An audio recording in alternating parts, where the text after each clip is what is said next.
Parce que moi, après m'être blessé en 2016 et 2018 en accident de travail, ça a été reconnu après.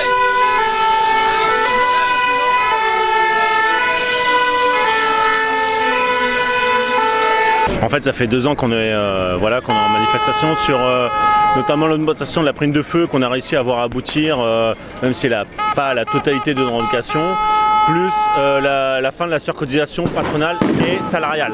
Ils ont supprimé la part patronale qui a permis de financer à 75% l'augmentation de la prime de feu, mais la part salariale est restée maintenue sur le salaire, alors qu'elle devait être supprimée depuis 2003. Cette prime de feu est prise en compte pour la retraite, donc c'est pour ça qu'ils avaient surcoté à l'époque pour les agents qui n'avaient pas cotisé à l'époque.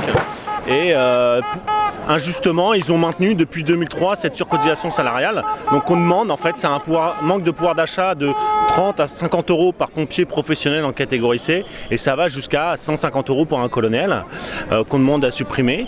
Il y a aussi le manque d'effectifs cruel qu'on a en France. On a une diminution du nombre de pompiers volontaires. On est passé de 200 000 en l'espace de 10 ans à 165 000 pompiers volontaires. Les pompiers professionnels pallient au manque d'effectifs, notamment dans les milieux ruraux des volontaires, et ça augmente forcément les délais d'intervention.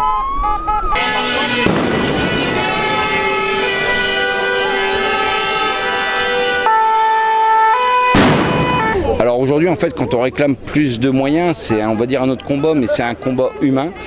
Aujourd'hui, nous, sapeurs-pompiers professionnels, nous sommes des fonctionnaires territoriaux. Donc on dépend ni plus ni moins de l'argent public. Et aujourd'hui, dans toute collectivité, comme toute collectivité publique, on nous demande de faire plus avec de moins en moins de moyens. Et aujourd'hui, nos interventions ne cessent de grandir, c'est exponentiel, et on n'a plus le personnel pour pouvoir effectuer comme il faut nos missions régaliennes. Donc oui, on manque effectivement de personnes, mais comme ça passe à travers le budget public, c'est très compliqué d'obtenir des embauches.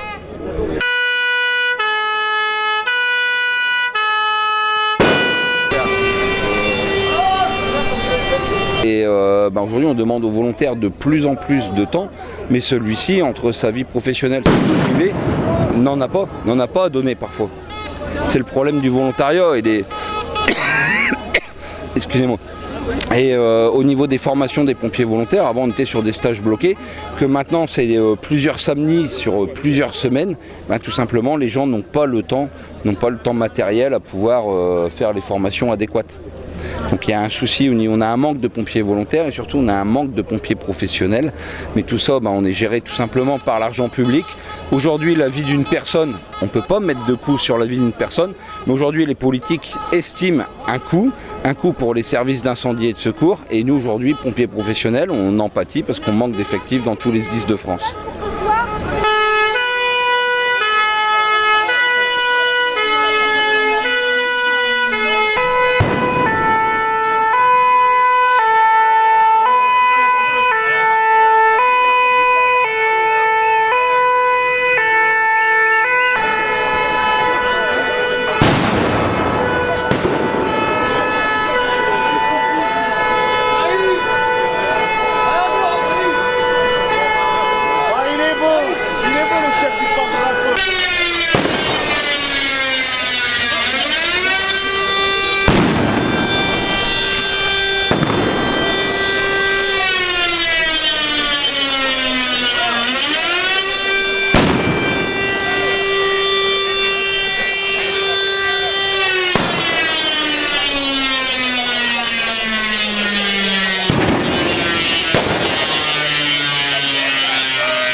ouais, j'ai vu, mais bon, laisse tomber.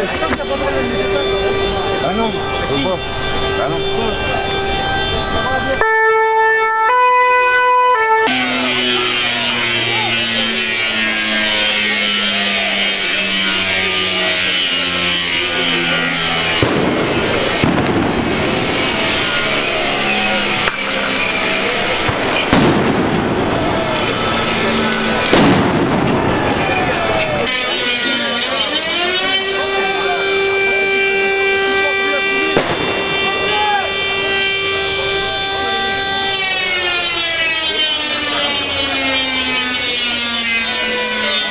Alors notre métier a évolué, c'est-à-dire qu'on fait de plus en plus de social.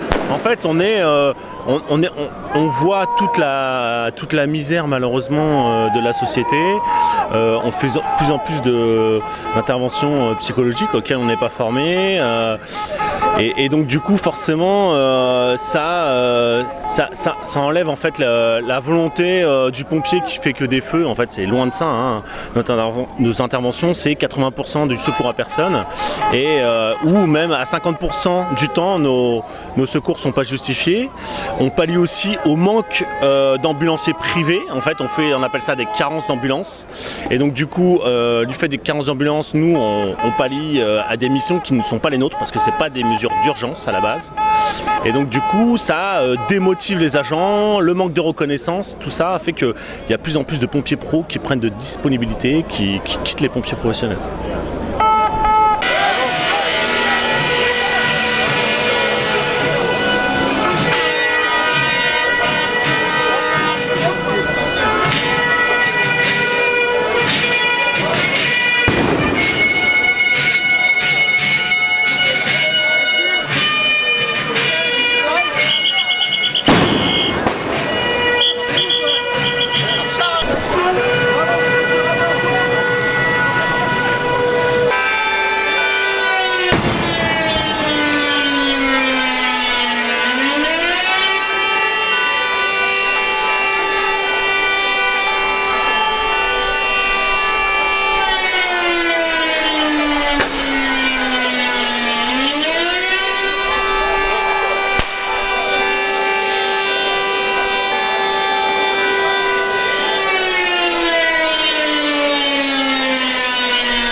La musique est d'or, la musique est d'or. C'est pas ma faute. Et quand j'entends